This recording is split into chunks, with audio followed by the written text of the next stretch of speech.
การเตรียมตนให้พร้อมก่อนเข้ารับการผ่าตัดเสริมเต้านมการผ่าตัดเสริมเต้านมแม่นการผ่าตัดใหญ่ที่ต้องใช้ทั้งทีมแพทย์และการดูแลอย่างใกล้ชิดหลังผ่าตัดสิ่งสำคัญคือการเตรียมร่างกายและจิตใจให้พร้อมก่อนการผ่าตัดเพื่อให้ผลออกมาปลอดภัยและลดความเสี่ยงจากภาวะแทรกซ้อนสิ่งที่ควรปฏิบัติก่อนผ่าตัดตรวจร่างกายตรวจเลือดตรวจสุขภาพทั่วไปและปรึกษาทางหมอเพื่อประเมินความพร้อมงดสูบยาและดื่มเหล้าอย่างน้อย2 อาทิตย์ก่อนผ่าตัดเพื่อลดความเสี่ยงแพ้เสาหายซาและภาวะแทรกซ้อนงดยาบางชนิดเช่นยาละลายริ่มเลือดแอสไพริน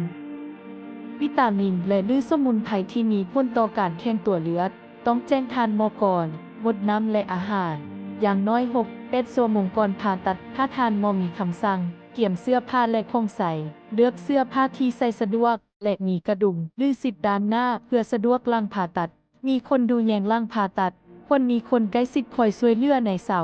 24-48 ชั่วโมงทำอิฐหลังผ่าตัดสิ่งสำคัญที่สุดแม่นการปฏิบัติตามคำแนะนำของทานหมออย่างเข้มงวดเพื่อความปลอดภัยและการฟื้นตัวที่ราบรื่น